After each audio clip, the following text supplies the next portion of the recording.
There's a new apartment building in Northeast DC that offers a penthouse sports bar with game room, yoga studio, and a new name for an old neighborhood. No one is asking for a new name, but they want to force it on us anyway, hoping that we would get used to it. This new luxury apartment building is called Sonya, and it's at 40 Patterson Street Northeast. The developer came up with this name because he considers the building south of New York Avenue, and the building itself lie inside of the Noma neighborhood. NOMA is already an acronym of North of Massachusetts Avenue. This new acronym was created by the founder of Monument Realty, Michael Darby, also known for appearing on several seasons of The Real Housewives of Potomac. He said the company named the building Sonya to indicate its location and draw attention to a changing area. I think people like to have an area within an area so they can call it their own. We were very comfortable giving it that name. I think it would take root. I think it has already. We'll continue to push it so people feel like they're a part of a small community.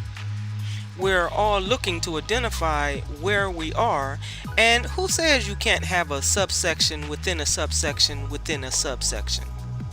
Referring to New York Manhattan Meatpacking District. The Sonya name tag has a lot of people raising their eyebrows and criticizing the name. The Sonya building is a 14-story building that has 321 units and a rooftop pool. The website says that Sonya is bold-hearted with vibrant colors, lively social places, and art selected to represent the community and participate in the neighborhood's creative landscape. The designation of the area as Sonya drew criticism online after news coverage of the new building before its grand opening in May 2023. Twitter users sounded off by saying, "Sonya equals south of New York Avenue? They have got to stop playing so much in DC with the names. We are not New York City." Another one said, "We are not New York City. DC need to stop renaming these neighborhoods. Noma, Sonya, Shmonya."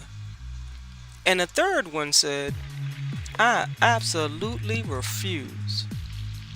Radio and TV news anchor Tony Perkins said that he thinks many DC residents don't want neighborhood names like New York's Soho, NoHo, and Dumbo. We just want to be DC. Perkins has been a DC resident since childhood, and he continued to say, as a lot of these neighborhoods that were affordable for a lot of people become not so affordable. I think that's part of what this response is. We're sort of erasing what these neighborhoods used to be called and applying these new, catchy, trendy names. And Tony Perkins' co-host, Jumi Alabanji, has said in a Twitter post, "So we're calling it Sonya now?" Then there was a response by another Twitter user, "No, we're not. It's Northeast DC." Why are Washingtonians so upset about rebranding their neighborhoods with new names?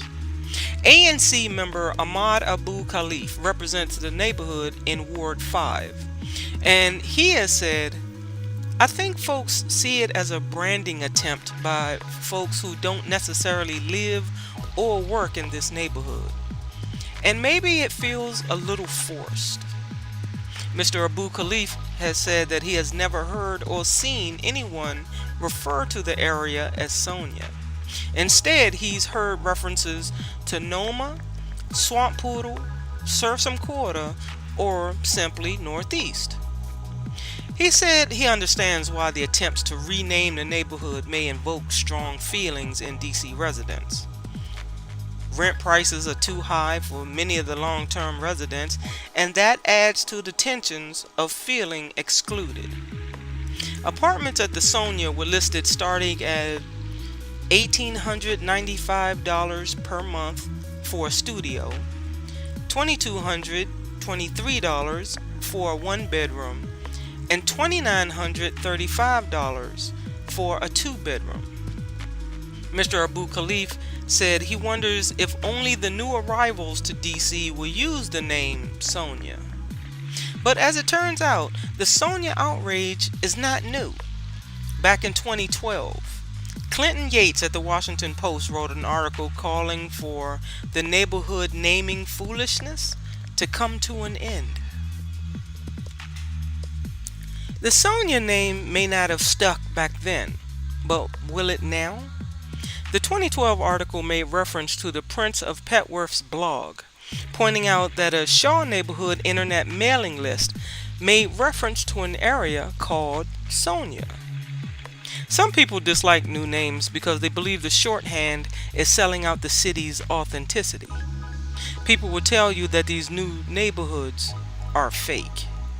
They've become homogenized and created by real estate people to make things sound more attractive by placing an artificial label on something that was previously real.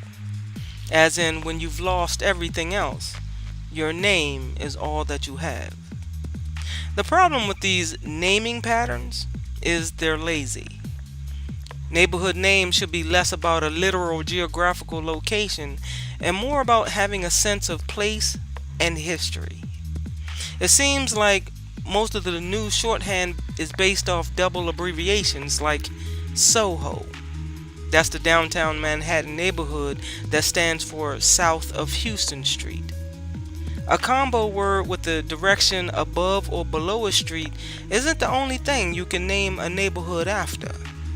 There was a time when the blocks surrounding Cardozo High School were known plainly as Cardozo. The name Adams Morgan comes from two schools, the predominantly white attended John Quincy Adams Elementary and the black attended Thomas P. Morgan Elementary, both of which were desegregated in the 1950s. Swamp Poodle gets its name in the 1800s during the building of St. Aloysius Gonzaga Church on North Capitol Street between 1857 and 1859. The land surrounding the construction site would often grow swampy and fill with puddles of water from when the Tiber Creek would overflow and flood the area. Swamp puddles became Swamp Poodle. Fleeing the Great Famine, the neighborhood became home to a large wave of an Irish immigrant population in the late 1840s and early 1850s. The neighborhood was identified by blue-collar Catholic workers, poor public health, smelly livestock, and lawlessness. The gangs of street thugs who would hang around the area were dubbed Poodles in recognition of the neighborhood's new nickname. The city's popular baseball team, the Washington Nationals, also known as the Statesmen or the Senators, played in the local ballpark on the Swamp Poodle grounds. In the 1870s, the area improved once the Tiber Creek was covered and overlaid with new streets. The working-class shanty town and baseball park was largely moved out by the construction of Union Station. Once Union Station opened in 1907, the railway cut the neighborhood in half, destroying many modest homes that housed the city's poorest workers. The sickly rural landscape began to slowly change with all the new construction that included the government printing office on North Capitol Street. Two historic Irish buildings that still exist today are the St. Aloysius Gonzaga Church and Gonzaga College High School. Sursum Corda is Latin, meaning lift up your hearts, and that became the neighborhood's name in 1968 with the construction of the Sursum Corda Cooperative Apartments and Townhouses, a 199-unit low-income housing complex. It was a partnership between a group of Catholic activists from the Gonzaga High School, Notre Dame Academy, the parish of St. Aloysius Church, and the Georgetown Alumni Association that conceived of this new housing for low-income residents for that area. Jesuit Father William Graham, the rector of Gonzaga High School, and the Jesuit Father Horace McKenna, the assistant pastor at St. Aloysius, had started working together as early as 1960 on this project. The leading organizer and founder of the Sursum Corda Cooperative was American lawyer Eugene Stewart, an alumnus of Georgetown University. In 1965, Stewart was approached as a member of the Georgetown Alumni Association and was asked if the association would become involved by sponsoring a low-income housing project. The idea presented to him was for students and alumni to assist with tutoring the poor and their children in the community. A group of nuns were among the first residents of Sursum Corda, aiming to support and minister to the new residents. Father McKenna, a well-known advocate for the poor, established a program to bring Georgetown University undergraduate students to tutor the children in the neighborhood in the 1960s. Sursum Corda was unique because it consisted primarily of townhouses, which could hold multi-generational families. 56 of the units were leased as public housing. Unfortunately, the arrival of crack cocaine in the 1980s sent the neighborhood into a steep decline, and then it became associated with poverty and crime because of the illegal drug market and the street gangs. Even the nuns were eventually driven away. The last of the nuns left in the early 1990s. The residents at Sursum Corda purchased the complex and turned it into a housing cooperative around 1990. But hampered by a series of neglectful management companies, the residents were not able to properly maintain the complex. But they did make a deal in 2015 to redevelop the roughly 6-acre site into a new multi-use development. The NOMA name came about in 1998, right before the opening of the New York Avenue train station, which opened in 2004. Prior to construction of the train station, property in NOMA consisted of vacant land, railroad yards, warehouses, and other industrial property. Redevelopment in the area was proposed by the private sector, but required lots of funding. The private sector and local property owners formed a task force and donated land to the project. In addition to providing $44 million for the project, the district formed the 35-block NOMA Business Improvement District in 2007 to generate additional economic improvements. The project exceeded its initial estimate of 5,000 new jobs. Over 15,000 jobs were created between 1998 and 2007, with $1.1 billion in private investments. By 2016, NOMA had improved so much that it became one of the most up-and-coming neighborhoods in D.C., according to a report in the New York Times. During construction of the train station, the station's name was changed from New York Avenue to New York Avenue, Florida Avenue, Gallaudet University. In 2011, Metro renamed the station NOMA Gallaudet U after the neighborhood's new nickname. In the previous video, I gave a tour of the Sursum Corda housing complex, where I revealed that I used to go to school in Sursum Corda at a now demolished Turrell Junior High School in Northwest. Then I took a short walk to the Tyler House apartment building where me and my family used to live on North Capitol Street. This new Sonya building is right across the street from the Tyler House on the northeast side of the street. But when we lived there, the view was different than it is today. What we saw were empty parking lots back in the early 1980s. This neighborhood has changed quite a lot over a century. The Noma neighborhood covers a larger area than the original neighborhoods. The old Swamp Poodle neighborhood was right above where Union Station was built, and people would generalize the Swamp Poodle neighborhood slightly larger.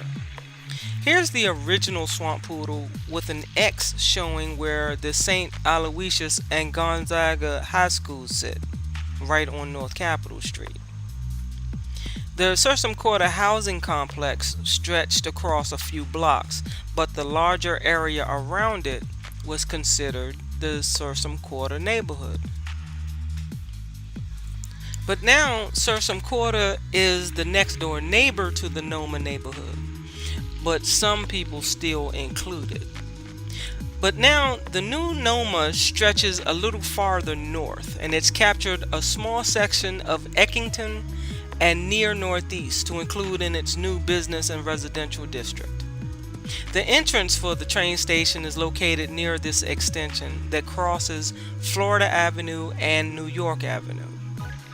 The Tiber Creek may have been covered over, but it still exists underneath the city, running through underground tunnels for the sewage system under Constitution Avenue. The Swamp Poodle name hasn't disappeared from DC because a new Swamp Poodle Park was created in November 2018 to be the first park in the Noma neighborhood.